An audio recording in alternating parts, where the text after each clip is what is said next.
Hey, it is June 30th. I missed last week. I was on vacation, so I didn't get a little check-in video. So apologies, but currently no one's watching these, so it's probably okay. I actually had my bachelor party last weekend in Las Vegas, which is pretty fun. Just a couple of us went, pretty small. But I got to be with some of my best friends, so that was great. Yeah, I'm not going to talk about Las Vegas. It was fun. I'll leave it at that. Uh, but I have been going absolutely nuts coding stuff for Meal Coach. I wanted to talk a little bit about that. I think there's some interesting topics. So I want to spend most of my time on that.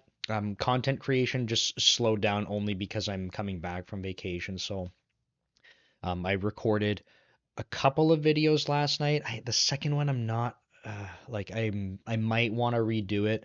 Um, but yeah, they're just kind of focused on topics from Meal Coach. I'll talk about them here as well. And I think that's probably it. Yeah, maybe worth mentioning. I feel like I have a really good pattern set up for getting my shorts put together. Um, so much so that I went on vacation and I hadn't actually like done clipping for shorts and stuff like that since before I left. And I think what was cool about that is that I had content to post literally every day, even on vacation. I might have missed a day when I was traveling, but um, I didn't have to do any work. It was already done. And really, my strategy was I have to do a whole bunch of cardio right now, about 90 minutes a day, which sucks. It's part of the bodybuilding life. And I have my walking pad that's behind me, and I just set up and walk at a pace, and I just basically listen to these videos and clip parts out. So I actually might start taking clips out of this. That's related to like the technology part, not just the life updates, and post some shorts that are talking about interesting tech pieces. But anyway, that worked so well because I was just in the zone kind of doing that, and I still have like two more videos or three more videos to post, which is crazy. Like I'm just so far ahead on that front, which is really cool. So I'm gonna keep up with that. Content wise, like I said, I just got to get back into editing some videos and recording a little bit more, so I'll catch up on that. So Meal Coach, yeah. So updates on that. I think one thing to mention is in the other videos I talked about sort of this potential partnership with a couple other guys.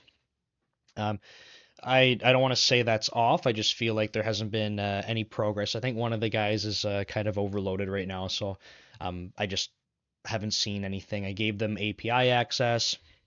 That's it, and haven't really. I still talk to the one guy like, almost every time I see him at the gym, which is most days. But I don't know where that's headed, so I'm not letting it, and I never planned on letting it block anything we were doing. So I'm just keeping up with that, I guess. So I'll keep tabs on it, but I don't think anything's really uh, like I'm just not developing anything for that part. So what I've been focusing on is a couple things. We had this idea where we wanted to make sure that we could actually, in our application, you could favorite things, which I thought would be really important. And the other part is that we want to, because we don't want to build like a MyFitnessPal where you're tracking all your what you're eating individually. If you're following the meal plan that we set out for you, you should just be able to kind of check it off and say, yeah, I did this. So you want to be able to add that functionality as well. So I was building out some infrastructure to allow the favoriting, and then the other part was that in order to make that UI work, the other engineers working on the front end had basically needed, or he didn't need to. He did a really good job like revamping how it looked. It was like a text-based list. It was terrible. And I mean, no one's fault. Like we just didn't need to have a design for it yet. And he kind of built out these cards that are really cool looking. It just looks like way more professional now, and has the favorite button on it, so you can toggle that. Um, but that set of data is it's certainly more robust than what we were pulling back originally.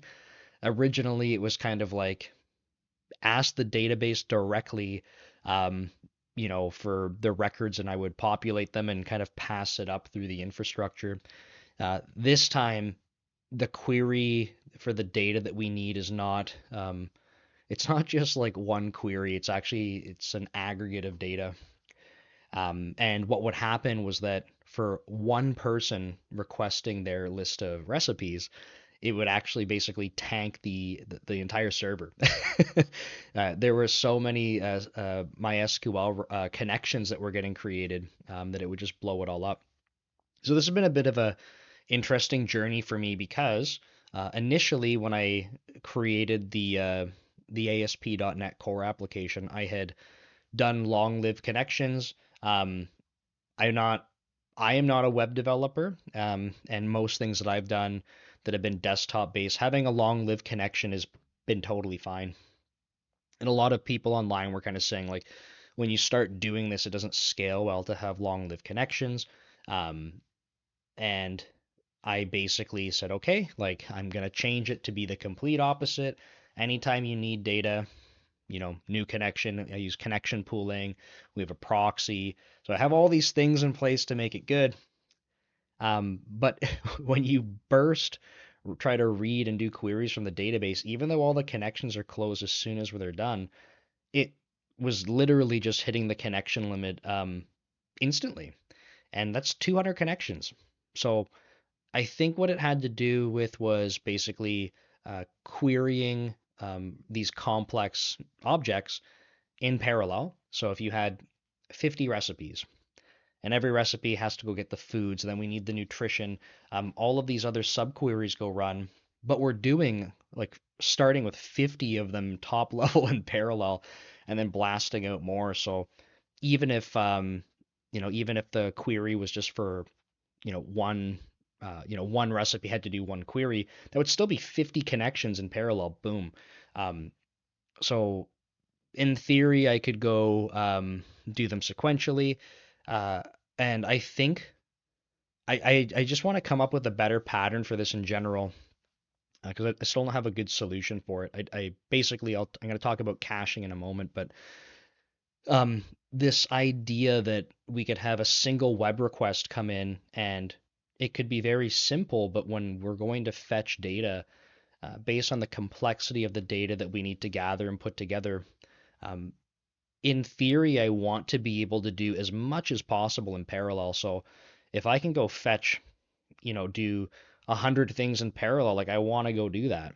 So why is it that I need to think about like the SQL connection throttling? Like, should I have designed it such that I could open up one connection, do things in bulk? Um, then I'm starting to get back into this long-lived connection kind of thing. The temporary solution right now is that I just jacked up the number of maximum concurrent connections, and you can see it like it'll spike up and drop right back down. Like there's no connections leaking or anything. It's just a lot being done in parallel. So to fix this particular issue, I was implementing I guess like a custom multi-tiered caching layer thing. Plus, it has this concept of like result sets that get cached. So when we go run filters on our data, so you want to search for particular recipes with different filters on them, we can go cache that result set, and then the multi-layered or multi-tiered part comes into play where it's basically a facade. And the idea is that the first level of the cache, which I'm only using right now, the first level's in memory. So functionally, nothing actually changed from our physical cache, I guess. But because it's now multi-layered and a facade, basically it can fall back to, if it's not in the in-memory cache, I can basically start up Redis now and have that as a secondary cache. And I'm thinking like that's going to be long-term what I want to do. But I was looking at Redis pricing, and right now it just doesn't seem worth it, especially because we're not making money off of this. But yeah, I just spent the last week or so kind of while I was traveling. Actually, I was trying to draw up like architecture designs for the caching, and yeah, I basically just dropped it right in place. It worked really well. I did a quick prototype to prove in a separate like dummy app that I can fall back to Redis in a Docker container. Awesome, works. So yeah, when we're ready, we'll spin up Redis and have a like a longer lived sort of cache. And I want to clarify something else too. These result sets that I'm talking about, they're just IDs of records. So the cache of data that I have is sort of twofold. It holds two different things. One is the actual entities. So whenever we're fetching from the database, um, there it would be a cache for that. And then the other type of cache, and that's kind of your typical thing, like you have an ID and you want to get the record. So a really simple key value pair kind of thing. The other cache, and they both use this layered cache approach, is like this result set cache.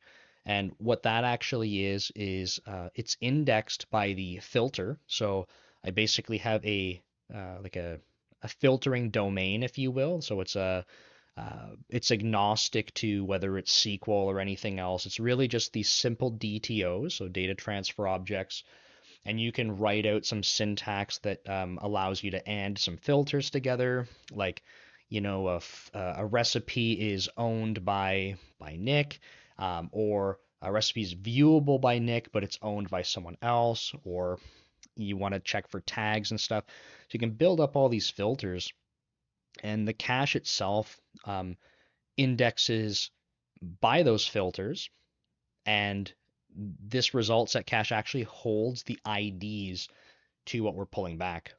So the cool thing when you combine both of these is that we have a filtering mechanism, which will go, it ends up under the hood pulling from MySQL, and we get these IDs back.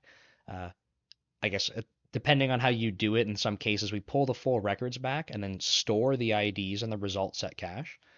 That way, the next time you run that filter, you have all the IDs instantly. You don't have to go to SQL. So that's cool. And then the other part that we cache is every entity, right, that we pull back. So because it's in memory currently, I said it's multi-layered, but we're only using the first layer in memory. Um, I basically need to keep a shorter time to live and a smaller capacity on the in-memory cache. Um, and that way, you know, we don't really have users right now, but when we scale up a little bit, um, it should help. And as soon as we start having more concurrent users, then we can spin up Redis and have sort of a longer lived set of data there. But the entire point of what I'm saying here is that it's to get around this issue of this burst connection thing. So what would happen is, instead of like the first time you go to do this lookup, it's going to burst, and the next time you go to do it, it's all cached. Same filter runs, all that stuff's currently in memory on the server. It would be in Redis otherwise. Um, but we don't touch the database again, and it's instant. It's really cool. But it's to get around this connection issue. So I started wiring up all this caching infrastructure. I two sort of main types of, I'm just kind of looking at code in the background, but two main types of entities that we deal with are foods and recipes, and I've changed both of those throughout the entire stack to leverage filtering, which is really cool. So all of these like kind of custom methods for looking up stuff by owner or who can view them, whatever, right? Like they just collapse into one thing. It's run a filter and get the IDs back, or run a filter and get the entities back. That's it. Um, and you just have these filters, and anytime you want to extend how you want to query, you create a new filter, and then you have to create a converter that knows how to take the filter and apply, like make a SQL query, which I already had infrastructure for. Um, I just wasn't leveraging it too much. So anyway, did that for those two entities and did the caching stuff on them as well. So I feel like I have a pretty good pattern I can go extend to the other sort of like microservices or domains as I need to. So I feel great about that. This is a ton of work. I was just cranking out code like crazy, but the part that's still kind of left over is I feel like it's a band-aid. And I say a band-aid because yes, caching is going to be important, but all that it's doing is avoiding us hitting the database. which I mean, it's helpful. But the first time you go run this stuff and it's bursting, it's gonna go open up all these connections again. So I I could basically surrender and just say, okay, when we go to get these things, like do them sequentially. To me, that just sucks though. It doesn't make sense why would I would ever want to do that. Um, and I don't know if I have a good flexible enough pattern where I can say, I know that I'm about to go do a bunch of reading in parallel, and therefore let me open up one connection, share it, and read. Um, I'm just to me, it's like it's gonna messy up a lot of the stack that I have, but that's really right now the only thing I can think of. And anytime I go to search for this stuff online, basically everyone's saying, "Oh, you have to close your connections, and you're leaking connections." And I'm like, man, I'm not. Like, you can look at the graph; they fly up and they close immediately, but it's because all this stuff's running in parallel. So, um, yeah, I guess maybe to wrap this up, kind of my next two things, I guess, next things I want to look at are um, three. Two related to this. So one of them is I actually want to go measure the query performance because maybe, to me, maybe these queries running in parallel, I see the spike and I see them drop. Is it possible that, you know, um, maybe they are running a little bit too long, like too long being like 100 milliseconds, right? Versus like 1 or 2 milliseconds or something. And that's just enough that like it's causing more connections to have to open versus being returned to the pool. So I'm going to explore that because I think that actually could be a thing. Maybe I'm missing an index or something, and or maybe I'm querying. Maybe I have a cache miss, and I haven't explored that or something. So it's actually running more queries than it needs to, but them being a little bit too long just you know uh, exacerbates the problem. So I'm going to explore that. Um, and then what was the other part? I forgot. It was related to caching and connections. Oh, and then yeah, I guess going back to this architectural thing, maybe I need to find a way that I can decide when to have longer lasting connections and share them. Um, I don't know. It doesn't feel good to kind of have a mix and match. So I'm hoping that if I go to do the first one, I'll see something that stands out and I'm like, oh shit, like these queries suck, or my caching is missing all the time. So I'll I'm gonna explore that, and then the last thing that it's unrelated to that is that um, I'm trying to do a migration of all of the U.S. food data into our format, um, and it's just not the same. So kind of coming up with a strategy to do that properly. I had to make a lot of code changes, some features that we just didn't have in place that I had to go wire in. So for example, like the concept of density. You have a food. I'll pick something like peanut butter. Peanut butter is great. Um, Peanut butter you can measure by grams. You can also measure it by tablespoons. A tablespoon is not mass; it's volume. So we need to understand the density of the food. So when I imported the Canadian data source, they actually have a mapping for a lot of that. So I could kind of cheat and just do it. The US one, and I should mention too, like when I say cheat, I was kind of going right to the database and writing that stuff, not going through my stack that we now have for creating foods. So to go wire that all through, but even the US stuff, like they actually have a thing published on their site that says like there's a lot of stuff that's lacking that kind of information about density. In fact, the very first food in their data set is like vegetable oil. And the vegetable oil, I've got a fluffy visitor just came in. The the vegetable oil it has a serving size in milliliters, but all of the nutrition that it has, it's all normalized into mass by grams. Um, so you quite literally can only use this food data in terms of mass. even though it has a serving size of milliliters. I don't have the density of it. Um, and it was the very first food that came up. So I thought I was missing something in their data set, but it's actually published that it's just not there. So anyway, I'm gonna work on that next. I have to do a bunch of parsing on some of their other like potential units. They're like called like food portions, and then I can try to normalize it as best as possible to our schema, and then we'll have I don't know like about 500,000 foods or something that people can go through. But yeah, I'm not looking forward to that one, but I think that's kind of the next step. So anyway, that's the update. Yeah, caching stuff and filtering has been just nuts, but it's been a lot of fun and a lot of learning. So thanks for the support, and we'll see you next week. So take care.